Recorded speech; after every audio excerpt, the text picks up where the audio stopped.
Welcome back, children. It's Vijayalakshmi Miss again back to your English class. Today I'm going to teach you Unit 2, the prose A Soldier's Son, written by Shobha Ghosh. Now I'll introduce the author to you. Shobha Ghosh, PhD, is the Associate Chair Person for Research in the Department of Internal Medicine at VCU Medical Center. She received her MS degree in clinical biochemistry from Postgraduate Institute of Medical Education and Research before obtaining her PhD degree in biochemistry from the Indian Institute of Science in Bangalore. She has published 48 papers originating from the research performed directly from her laboratory and presented her work at national and international conferences. She has also published several limited review articles and book chapters. Her expertise is routinely sought by several journals as a peer reviewer and by AHA to grade abstract for the annual scientific sessions. Now I will read the passage given in your text. Page number 16. The other day I read in a newspaper about a brave act of a small girl. This girl, Amina, saw a child slip and fall into a sump. Without a moment's hesitation, she also jumped into the sump. The sump was 6 feet deep and full. Amina is 3 feet and she just jumped, holding her breath, wildly kicking her feet. She somehow managed to throw the child out and then she climbed up. Both the mothers came running. Ramchandra's mother hugged Amina and dried her hair with the end of her sari. Amina's mother tended the gasping child. Lakshmi hugged Amina again and again and shed tears on her head. Both women are laborers in that building site. This is bravery. Now, let's go to the lesson A Soldier's Son. It tells you about another kind of bravery. It tells you about a young boy's passionate will to save his country from enemies' attack. The boy performs a deed patriotism. Yes, this is story about bravery. Makbul, a boy of 12 years old, saw a plane shot by enemy fire and the pilot parachute down from the flaming place. A figure fell out of the fiery objects that was plummeting down to earth. A white structure mushroomed and opened like a flower in the sky, and the man floated gently down with the wind to the ground. Second point, a small boy, 10 or 12 years old, had been watching the plane for some time. The boy emerged from the clumps of trees. He had seen the plane shot down by enemy fire and the pilot parachute down from the flaming plane. He came out from the darkness of the trees and reached the wounded pilot.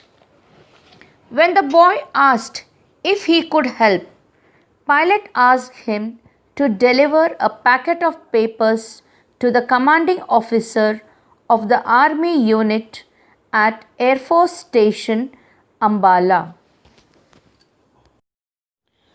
The man's hands were bleeding. He fumbled inside his pocket and took out a packet of papers. Take this to the commanding officer of the army unit, he said. Let him. This must reach the Air Force Station, Ambala, by night. Tell him to take care of it and make sure it reaches Ambala on time. Now run for your life. You must avoid the enemy. Will you be able to do it? Yes, sir, I'll do it. But you, the enemy will catch you. Don't worry about me. I can escape. I will try and distract them. You run and hand over the packet. The small figure streaked across the open space back to the trees from which it had emerged. The enemy, however, had seen him. A few of them gave chase and shot out at him. The cartridges fell everywhere around him. The child ran fast and has lost to sight. The enemy gave up and turned their attention to the crawling figure of the pilot. A few minutes later, the boy stood at the sentry post of the army unit. Take me to the Commander Sahib. This is something I have to deliver to him.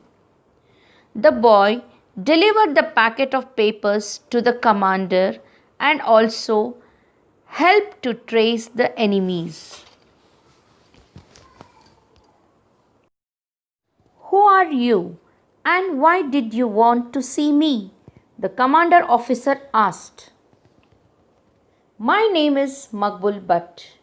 My father was awarded a medal for bravery. He died fighting for the nation. My mother and I live here now. I was watching the plane when I heard an anti-craft gun fire and saw the plane become unsteady. I saw him fall to the ground. I knew I must save him. The enemy has just a little distance away.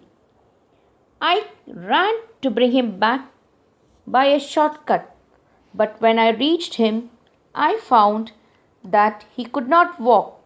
He was bleeding profusely. He told me not to worry about him, but to try and get this packet to you and tell you that it must reach Ambala tonight. It is very important. My father told me never to be afraid of the enemy. They can't do a thing if our number is not written on the bullet. Good.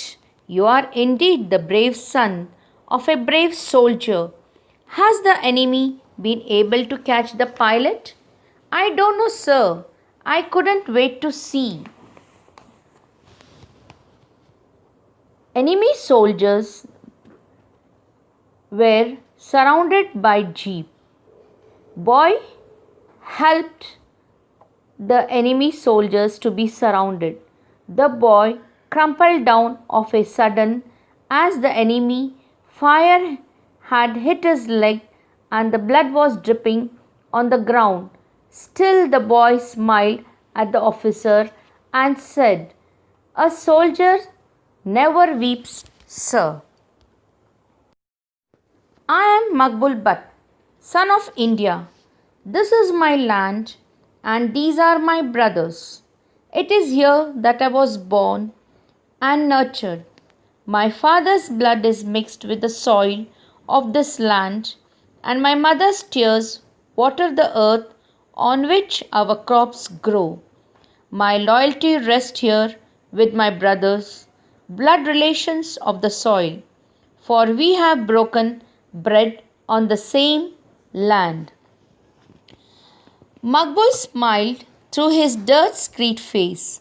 A soldier never weeps, sir.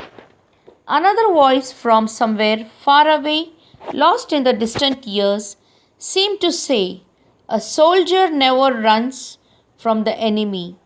Father, you told me so.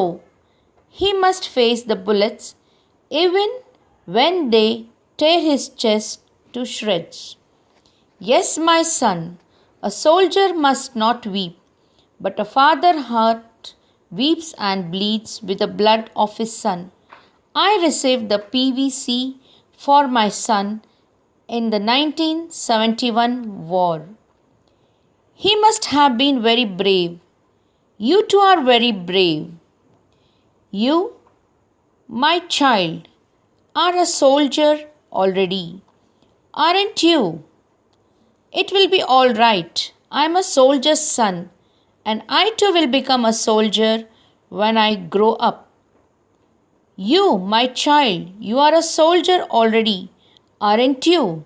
You are proud. We are proud of you and hope that someday you will lead our army with the same daring and courage that you have shown today.